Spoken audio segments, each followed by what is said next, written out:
Tornado theories. Just how deep do they really go? And how far down the rabbit hole are you? That's what we're here to find out today using a tornado theory iceberg.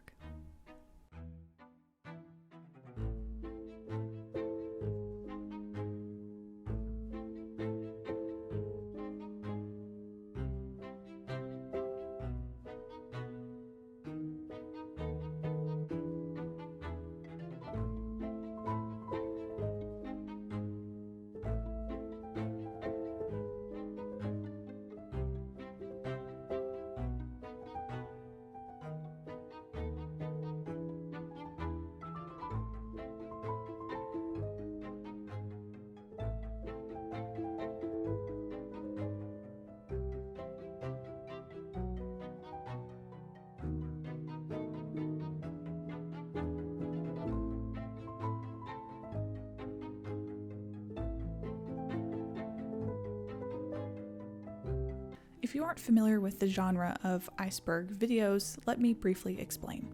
Iceberg theories and videos on them serve to explain the depth of a particular lore, history, or fandom. The tip, of course, being the surface level ideas or theories behind a particular topic, and the deeper down you go, the more complex and or unusual the topics truly get. The iceberg concept is perfect for tornado and severe weather lovers because it embodies the weather nerd's journey into the fascination of historical severe weather events. So today we're going to be exploring an iceberg made by someone else in the community who goes by NewFoundWeatherNerd on Twitter. I will link their Twitter and post a picture here of the original screenshot. They put a lot of time and effort into this iceberg, and I would encourage you to go give them a follow on Twitter. So thank you so much for allowing us creators to dive into this very juicy iceberg together. We're starting at the tip of the iceberg. This is tier number 1. I consider this the sort of noob category here. The first one we're going to dive into was the first one that jumped out at me, the Gerald damage. And the Gerald damage is such a prevalent historical piece in this community because it's such a gripping story. It's gripping in the way that it's difficult to fathom the kind of damage that Gerald did. It was such a gateway for me personally into sort of weather lore, if you will, and into my channel. If you have been here long enough, you know that the Gerald video was my very first video on YouTube, and that was solely because the event was just so captivating to me, and it still is years later. Gerald also ties into the dead men walking theory, which again we've talked about many times on this channel. I'm not going to rehash the Gerald story. I have a whole video on it, but we can talk about dead men walking. It is essentially a Native American theory or expression of seeing multiple vortices within a tornado, and sometimes they can be in such a shape that it takes the appearance of someone walking or appendages or legs.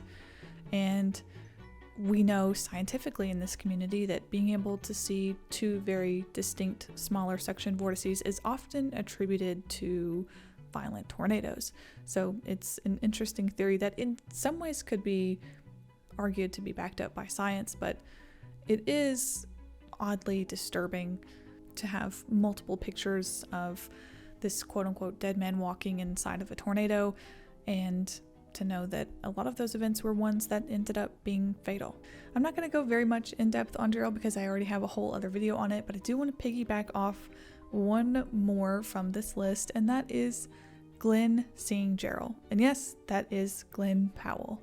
As if we needed one more reason to love Glenn Powell as Tyler Owens in the new Twisters movie, Glenn Powell actually saw the Gerald tornado in Texas when he was younger.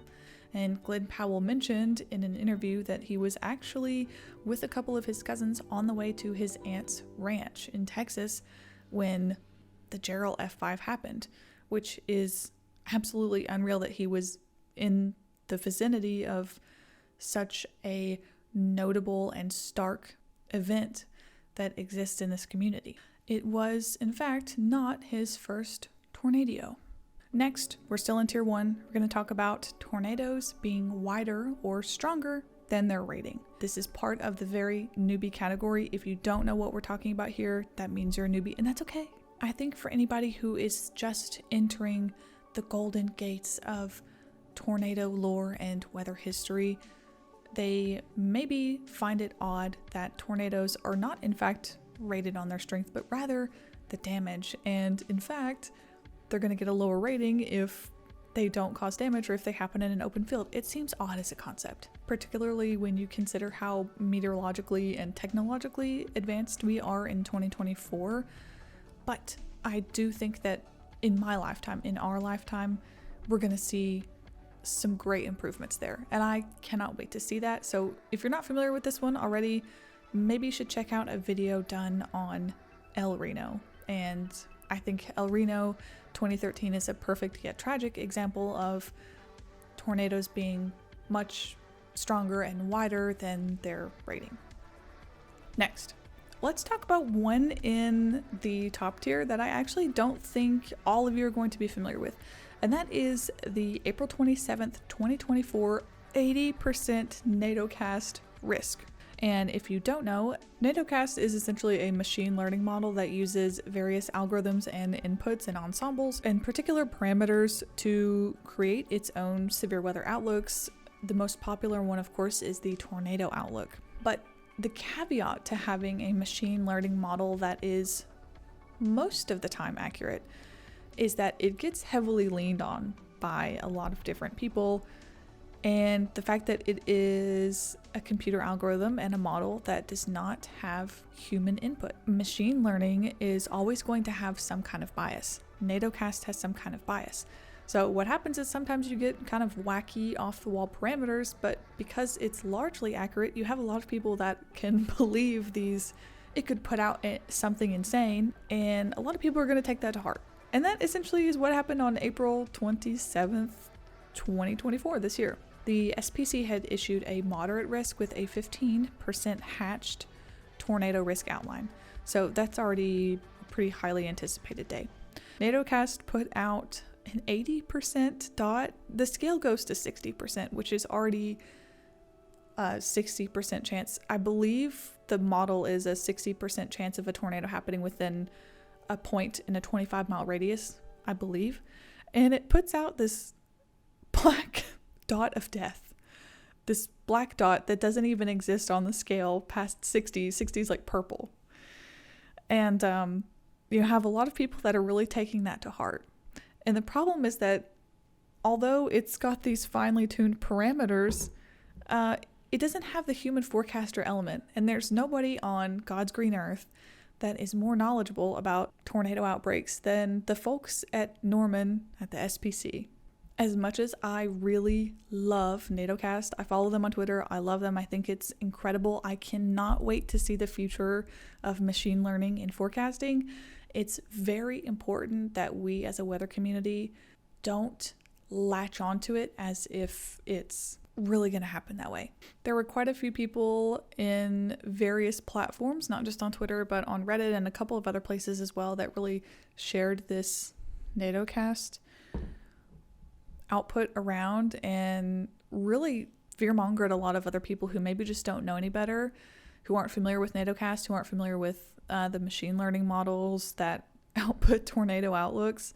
So it's a very powerful tool, and I think some people are really just unnecessarily scaring other people. Maybe we shouldn't do that.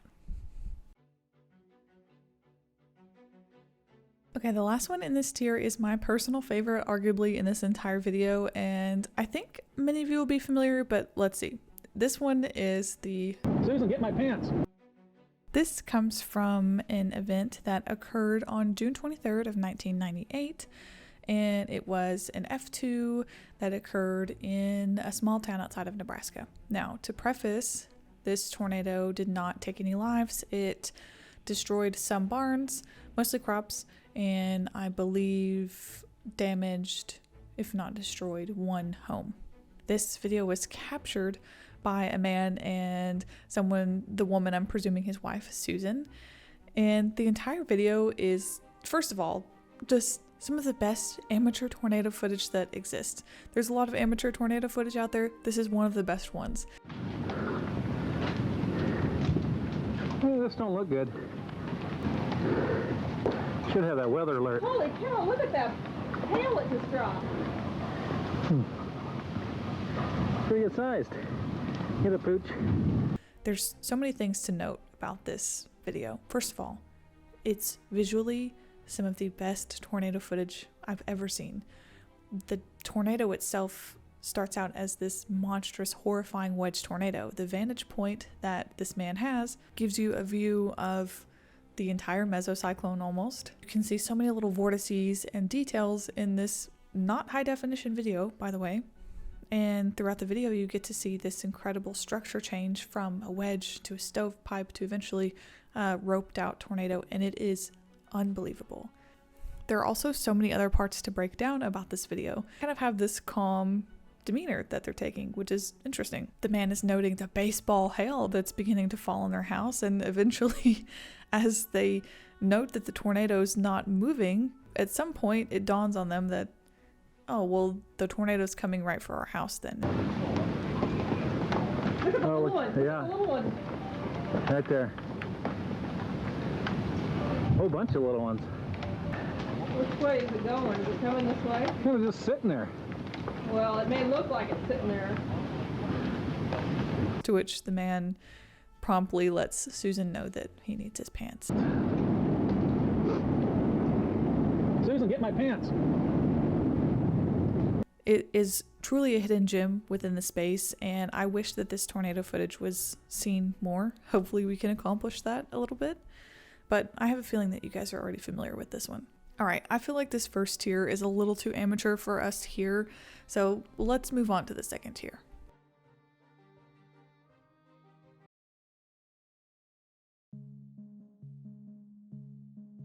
All right, tier number 2. This is less than amateur hour, but you're curious now. So let's see how far down you can go. This first one is called Tornado Emergency, No Tornado. You're likely already familiar with the tornado emergency. It's the highest level of a tornado warning issued by the National Weather Service when there's a confirmed and likely violent tornado on the ground that poses a significant threat to life and property. Tornado emergencies were born out of the devastating 1999 Bridge Creek Moore F5 as a way to warn residents of almost certain catastrophic damage. TOR-E's have incredibly specific stipulations and thresholds that need to be met in order to be issued, meaning they are exceedingly rare. So how are we talking about tornado emergencies with no tornadoes? Well, it's complicated. On April 11th and 15th of 2022, the National Weather Service of Little Rock, Arkansas found themselves in hot water when there were 2 tornado emergencies issued with no confirmed tornado, which is alarming considering, again, the very extensive thresholds and confirmations that are needed to issue these warnings. An internal investigation days after the 2 embarrassing issuances, the National Weather Service Director of Public Affairs, Susan Buchanan, said, quote, "We are investigating the possibility that some reports of tornado sightings and damage may have been intentionally false, given that the damage survey found no evidence of a tornado in northeastern Arkansas." While the initial suspicion for at least one of the instances was that a spotter maliciously reported a false tornado, it seems that it was unintentionally simply a bad report. There was allegedly some pictures of a scary-looking cloud that were seen by the National Weather Service and/or a bad report, combined with an already existing radar-indicated tornado warning for broad rotation on a storm, prompting this tornado emergency. It's unquestionable that the storms warranted some kind of tornado warnings, but the tornado emergency was just extremely uncalled for, and I'm sure that office got some training in the days after, but I guess it just shows you the power of a fake report, and I guess that the National Weather Service are still in fact fallible.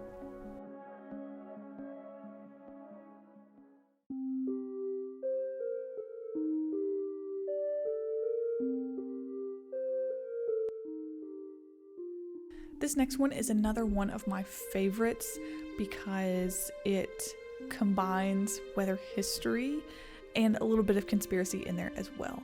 So this one is simply called Tinker Air Force Base. In the year 1948, the Tinker Air Force Base, which is based in Oklahoma City, Oklahoma, was struck with 2 separate tornadoes back to back. These tornadoes occurred on March 20th and March 25th, respectively, only 5 days apart.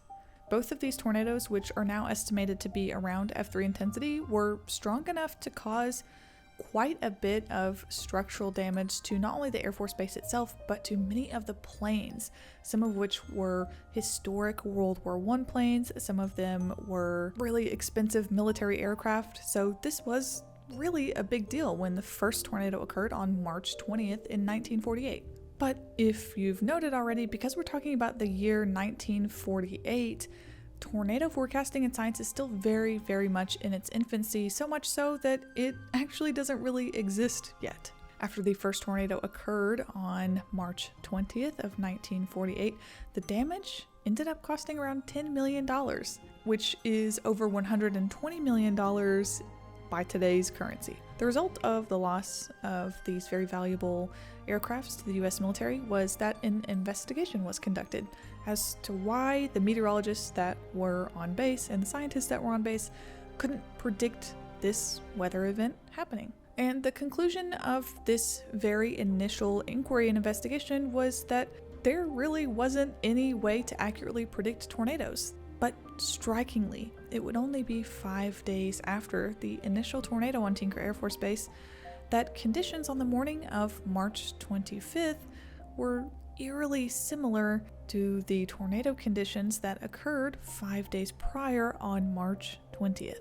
So as the afternoon progressed, with much pressure from commanding officers, 2 meteorologists at the Tinker Air Force Base composed and released the first official tornado forecast. Incredibly, and in an astronomical probability, a second tornado strikes Tinker Air Force Base on March 25th, causing some $6 million in damage, which is the equivalent of $76 million today, to Tinker Air Force Base. Obviously, the legacy of this very striking and intriguing event, 2 tornadoes striking the exact same military base within days of each other, is that we got our very first official tornado forecast. It's a really fascinating piece of history. Now, outside of the history, there have been some people who have speculated that the planes that were currently at the Tinker Air Force Base, we're talking about 1948, actively carried atomic... Don't know if I can say that. Might have to bleep that out. It's been speculated that these planes carried weapons on them. I don't know the validity of that. There's no way I think I could ever truly know the validity of that, but it is such an intriguing concept for us to think about. What would happen if a tornado or any other natural disaster would occur on or in an area where there were some kind of weapons of mass destruction, let's say. I personally cannot envision, even in the year 1948, if I rationalize this, that the military would just have active weapons on a plane. I could totally be wrong about that. If you are a military personnel or someone who knows about this more than I do, the protocol, let me know. Let me know what you all think about that one. This is very conspiracy-esque, so I'm curious to know what you all think about that theory. Let's talk about a phenomenon we haven't yet mentioned on this channel, St. Elmo's Fire. On May 25th through 26th of 1955, what is dubbed simply as the Great Plains tornado outbreak would wreak havoc across 7 states, producing 48 tornadoes and taking over 100 lives. The most notable of which came from the night of May 25th, when 2 F5 tornadoes struck the Oklahoma-Kansas border, the most infamous of which is called the Glowing Blackwell F5. While no pictures of this funnel that took 20 lives exists, dozens of residents vividly remember reporting its striking, luminescent glow from within. Not a short burst from a power flash or single lightning strike like we might expect today, but a continuous, radiant blue glow. And while we can't corroborate this incredible blue glow without pictures, we can explore two concepts that would likely explain this glowing tornado that are discussed in a National Weather Service event summary. The first one is St. Elmo's fire, a luminous electrical discharge that appears as a faint light on pointed objects during stormy weather. This phenomenon is also sometimes known as witch fire and can sometimes be seen by pilots on their windshields at night. During the Blackwell event, very frequent cloud-to-ground lightning was observed ahead of the tornado, with unusual electric activity seen in and around the tornado. Very bright electrical discharges were also seen within the funnel, in addition to ground-originating corona current, which is also known as St. Elmo's fire, seen just ahead of the tornado. And the second explanation given by the National Weather Service came down to essentially an exceedingly unusual amount of lightning for this storm.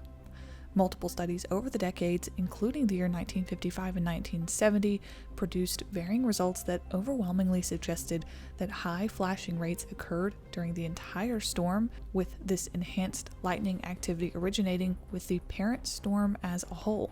While this seems like a fairly straightforward explanation for what initially appeared to be a freak event, these two theories in and of themselves are notable. While lightning is common in tornadic storms, excessive, nearly constant lightning or an electrical charge like St. Elmo's fire is by itself incredibly unusual and makes this tornado unlike anything else we've covered. The Blackwell tornado and Great Plains outbreak as a whole were so much more than just this one singular glowing funnel, and truly deserve their own video, which we might have to make happen sometime soon.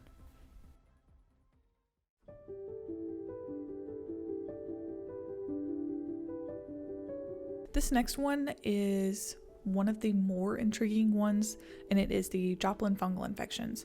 I talked about the fungal infections in my dedicated Joplin video. Most other people have talked about it as well because it is so odd that it could only ever come from the Joplin event. Tornado injuries are quite nefarious, not only because they are brutal and can cause lifelong injury, but they can also cause a variety of injury and long-lasting impacts that you maybe wouldn't necessarily expect. Though incredibly rare, in some instances of tornadoes, the violent winds can essentially churn up soil that's quite deep in the ground. And you will have this soil that is embedded into the victim's skin as the tornado passes over, of which can contain germs, bacteria, or any different kind of pathogen. These pathogens can be any living thing that causes a disease. It could be bacteria, it could be viruses, it could be fungi, or any other microbes like amoebas. Unfortunately, when you have the types of injuries that occurred in Joplin, they were oftentimes very open, very large wounds. The Joplin tornado was the perfect environment for pathogens to enter the skin. In the coming days and weeks after the Joplin tornado, over a dozen of the victims that were hospitalized for various wounds began to show symptoms of a wound infection. But it was very quickly apparent to the doctors that this was not a typical infection because of the color and look of the infection within the wound. Shortly after, the CDC Mycotic Diseases branch sent a specialized team to Joplin to investigate this very serious fungal skin infection that was starting to occur for over a dozen patients. What the specialized team found was that 13 of the 18 total suspected injured patients had a fungal infection called mucormycosis, a rare soft tissue infection caused by Mucormycetes fungus. The Mucormycetes fungus is found in soil and decaying organic matter. The Joplin tornado created a perfect environment for this kind of fungal infection, albeit rare, to thrive. Typically, this type of fungal infection can be treated if it is caught at the earlier onset, but tragically, that wouldn't be the case for every patient. 5 of the Joplin initial survivors that were infected with this fungus died. The Joplin fungal infection and the additional 5 fatalities only adds to the extremely odd and tragic nature of the story of Joplin. There are so many elements to this story that are stranger than fiction, and Joplin truly embodies the sort of classic American tornado horror story through and through.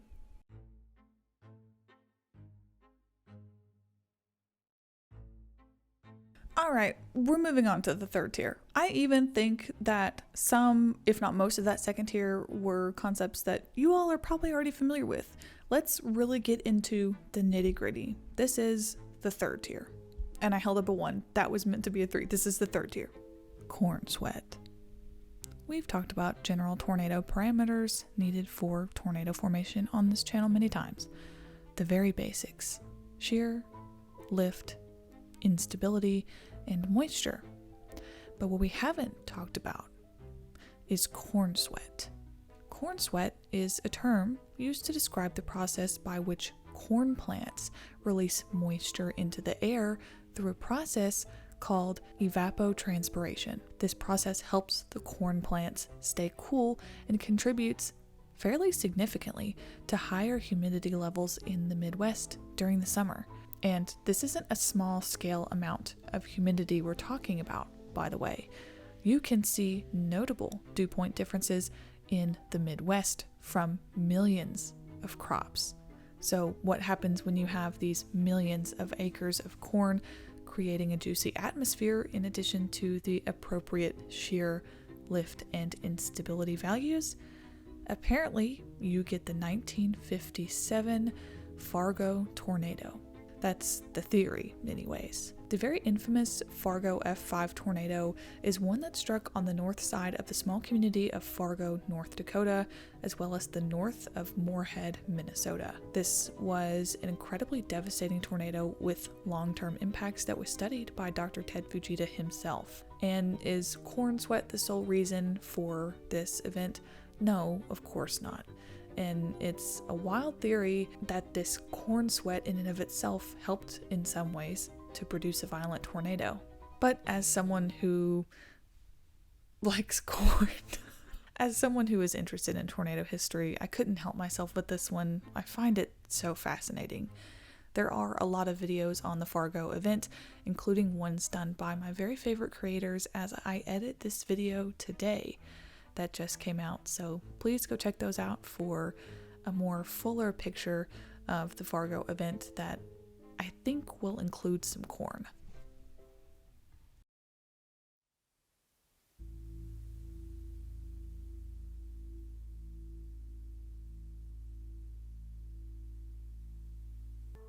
The next one, I'm showing my bias towards my love of tornadoes in China again.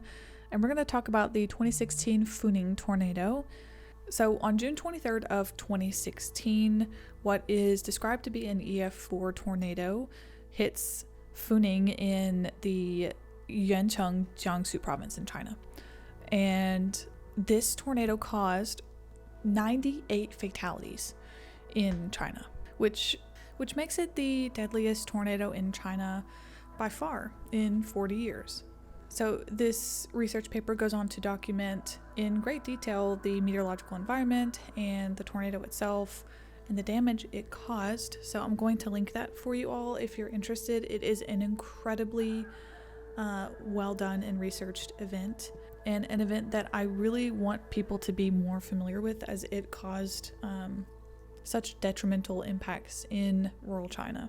And because it's something that happens in rural China more often than we ever talk about in this community.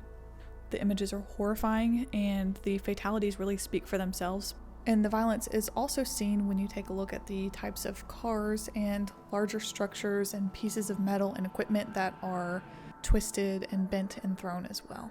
I would highly encourage you all to read more about deadly tornadoes in China, particularly this event, because it is quite a shocking one.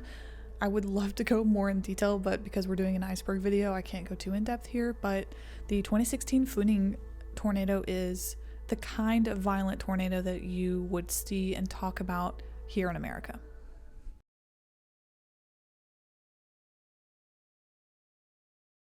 Okay, the last one we're going to talk about in this tier is another somewhat dark one, but it's one that I find incredibly important. I know I said I wouldn't talk about graphic things today, but this one's too important not to share. And that is the Great Natchez tornado having a higher fatality count than the Tri-State tornado. I actually talked about this concept or this theory in a short that I made a couple months back. And within the several historical texts that I read from the Great Natchez tornado event, which occurred in 1840, it became very quickly clear to me, abundantly clear, that the fatality count that is officially associated with the Great Natchez tornado is egregiously underreported. This is something I've also talked about with a short that I did on the Enigma outbreak. And the Enigma outbreak occurred in a period in time in the southeastern United States when Black Americans were still not fully counted as residents in a lot of the areas where they lived.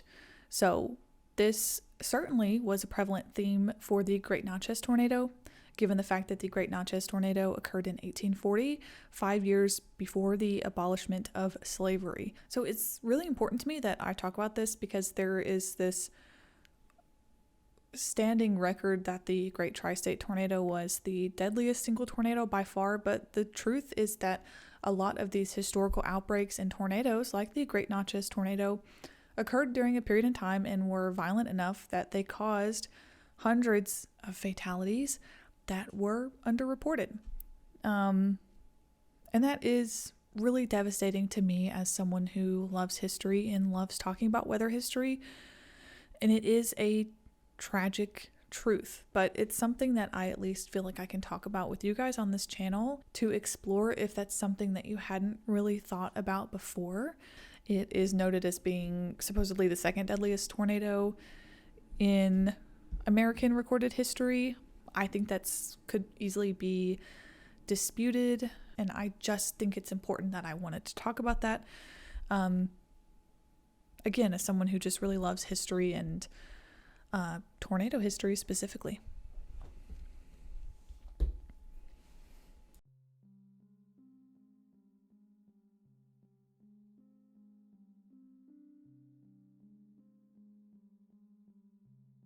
Moving on, we're going to talk about the fourth tier. And this is where we're really kind of starting to get into the nitty-gritty here. This is where we weed out the amateurs from the real nerds. And if you've already been weeded out, I don't blame you. That's okay. There are only a certain group of people that really obsess over weather history and lore the way that we do. Respectfully, I'm not going to be talking about the more graphic things. I know we have talked about some death today and some sad things, but nothing gory. I don't want to talk about anything overly graphic about bodies. So the next one just says sonic booms / 700 mile per hour drill bits. I love this theory. I love this as a theory. I love the concept. We talked about some tornado intensity hypotheticals in the Vegeta's F6 video that I did and talked about. A lot of people didn't like me making that video, but the whole purpose was just to have open dialogue about a concept, right? The reality is that it is certainly within the realm of possibilities that there are subvortices within very violent tornadoes that could reach hundreds of miles per hour. And that's not just my opinion. I would never base a really scientific opinion without having listened to other professionals or scientists talk about it. I personally kind of believe in this theory because it comes from scientists that I really respect in this field who have a lot of experience. What I find most fascinating about the theory that there are violent tornadoes with potentially 700 mile per hour subvortices is that we just don't know. And that is what I love about meteorology in 2024, is that although it is in many ways a very close to perfected science, and we have so many things down pat, and we are so good at tornado prediction, and we're so good at different levels of forecasting, we still don't exactly know all of the intricacies of what happens inside tornadoes. Like we know generally, but we don't know everything. And I think that's so cool. I would love to know what you guys think about it as well. And I know I asked for your opinion in the Fujita F6 video, so I'll ask for it once more. I really want to know what you guys think about that.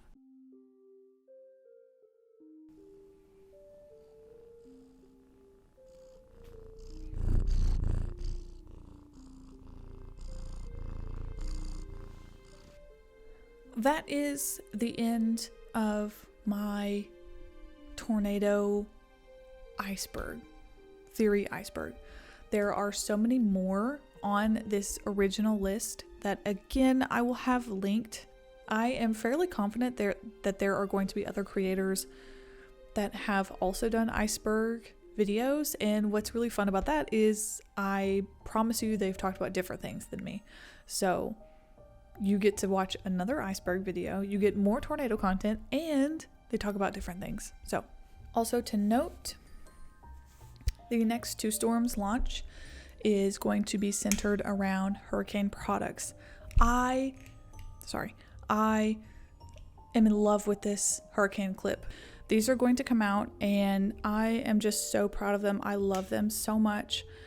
And there's going to be stickers, there's going to be these hair claw clips and pins, enamel pins, just like we did the Twisters ones.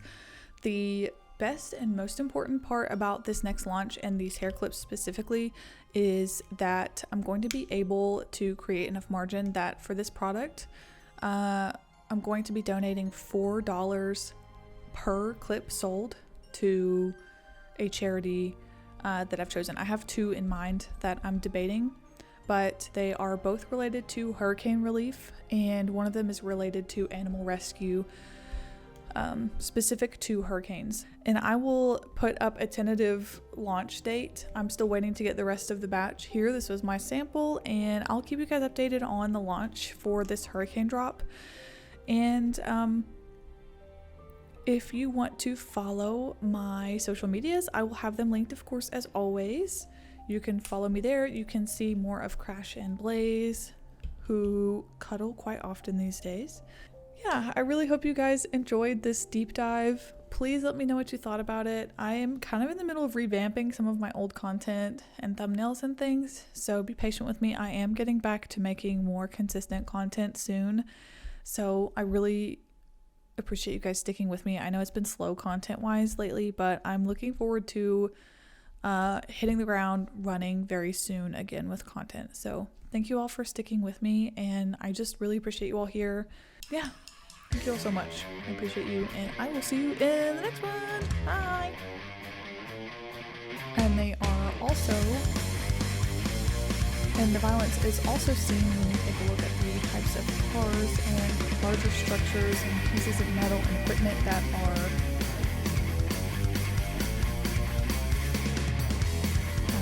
twisted and bent